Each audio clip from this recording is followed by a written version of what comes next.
Beberapa bulan lalu, jagat maya sempat digemparkan oleh unggahan seorang ibu muda di akun TikToknya. Dengan wajah haru, dia menunjukkan perbandingan video anaknya yang sudah hampir berusia 2 tahun dengan anak seumurannya. Yang satu sudah lincah berlari dan memanjat, sementara anaknya sendiri masih sangat goyah saat berdiri dan lebih sering merangkak. Yang bikin hati terenyuh, dia menuliskan caption, "Setiap hari aku bilang ke keluarga, anaknya kok kayaknya lambat ya?" Mereka selalu jawab, "Ah, nanti juga jalan.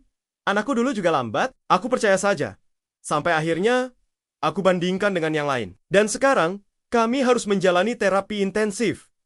Coba bayangkan perasaan sang ibu, perasaan bersalah, penasaran, dan takut yang bercampur jadi satu. Tetapi, yang paling menyedihkan adalah, sebenarnya, dia sudah curiga dari dulu. Hanya saja, kekhawatirannya sering dipadamkan oleh kalimat-kalimat penenang dari lingkungan sekitar. Karena itu, video ini hadir bukan untuk menakut-nakuti, tapi untuk memberdayakan kita sebagai orang tua. Kita akan bahas 5 tanda yang bisa kita amati sendiri di rumah. Ini bukan untuk mendiagnosis, tapi untuk mengetahui kapan saat yang tepat untuk berkonsultasi lebih lanjut dengan ahli. Sebagai orang tua, terutama para new parent, pasti pernah kan dapat nasihat seperti ini? Jangan dibanding-bandingkan. Perkembangan anak kan beda-beda. Dulu papanya juga baru jalan umur 2 tahun. Sekarang sehat-sehat aja. Anak itu punya waktunya sendiri. Jangan dipaksa. Nasihat itu baik untuk menghindari kita dari kecemasan berlebihan. Tetapi, nasihat itu juga seringkali jadi comfort zone yang berbahaya. Kita jadi mengabaikan tanda-tanda yang sebenarnya perlu kita waspadai. Karena itu, kita perlu punya kewaspadaan yang aktif. Bukan berarti kita panik, tapi kita jadi observer yang baik untuk anak kita sendiri. Memang, setiap anak punya timeline-nya masing-masing. Tapi, ada batasan-batasan tertentu yang disebut red flag atau bendera merah yang tidak boleh kita sepelekan. Oke, langsung saja kita bahas 5 tanda yang perlu kita amati. Ingat, yang kita cari adalah pola yang konsisten. Bukan sekali 2 kali saja. Pertama, red flag-nya adalah kekakuan atau kelemahan otot yang ekstrim. Apa yang diobservasi? Bayi terasa sangat kaku dan keras saat digendong. Atau justru terasa sangat lemas seperti boneka kain. Kesulitan mengontrol kepala saat sudah menginjak usia 3-4 bulan. Bandingkan dengan bayi seusia umumnya sudah mulai bisa menopang kepala dengan lebih baik dan tubuhnya terasa cukup fit dalam pelukan. Kapan Anda perlu khawatir? Jika kondisi ini konsisten dan sangat mencolok perbedaannya. Kedua, red flag-nya adalah tidak ada transisi gerak silang. Apa yang perlu diobservasi? Perhatikan cara dia merangkak atau mengesot. Apakah dia merangkak dengan pola silang, tangan kanan dan kaki kiri maju bersamaan, atau justru dia menyeret satu sisi tubuhnya, atau hanya menggunakan lengan dan mengesot dengan pantat? Bandingkan dengan pola merangkak silang adalah pola yang ideal untuk melatih koordinasi kedua belahan otak. Kapan Anda perlu khawatir? Jika setelah usia 10 bulan, anak sama sekali tidak menunjukkan keinginan untuk berpindah dengan cara merangkak atau mengesot, atau polanya sangat tidak simetris. Ketiga, red flag-nya adalah dominansi. Satu sisi secara ekstrim sejak dini.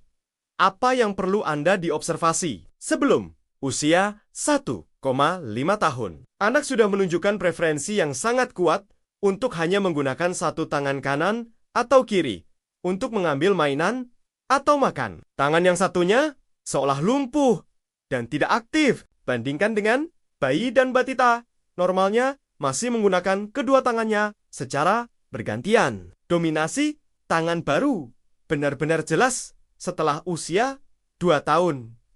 Kapan Anda perlu mulai khawatir? Jika sebelum 1,5 tahun, anak sama sekali tidak mau menggunakan tangan yang satunya, bahkan untuk sekadar memegang. Keempat, red flag-nya adalah sulitnya anak untuk meniru gerakan. Apa yang perlu Anda observasi? Ajak anak meniru gerakan sederhana, seperti bye-bye dengan melambaikan tangan, ciuman bayang, atau blowing kisses. Atau bisa juga dengan latihan tepuk tangan. Apakah dia bisa meniru gerakan itu dengan mudah? Bandingkan dengan anak seusianya, umumnya senang meniru dan sudah bisa melakukan gerakan-gerakan sosial sederhana itu.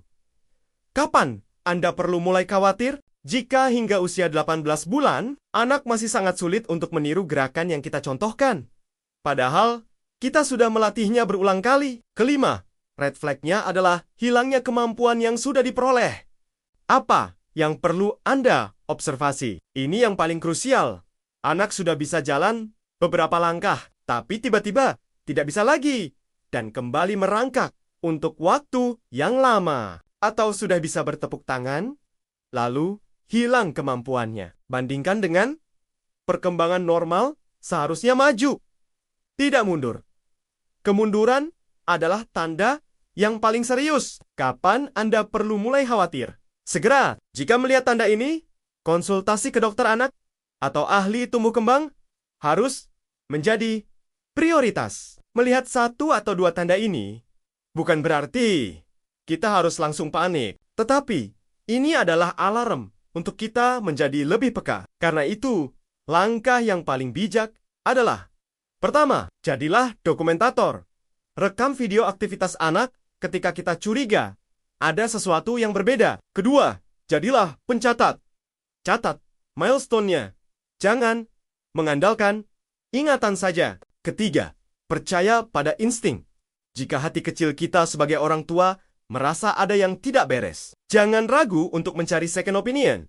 Bawa catatan dan video kita ke dokter anak atau tenaga profesional. Tujuan kita bukan untuk melabeli anak, tapi untuk memastikan mereka mendapatkan stimulasi dan dukungan yang tepat sedini mungkin. Intervensi dini akan membuat perbedaan yang sangat besar. Jadi, jangan takut untuk bertanya dan mencari tahu. Share video ini ke orang tua dan pengasuh lain. Karena kewaspadaan, kita bisa menjadi bentuk kasih sayang yang paling nyata untuk anak-anak kita. Terima kasih karena sudah menonton.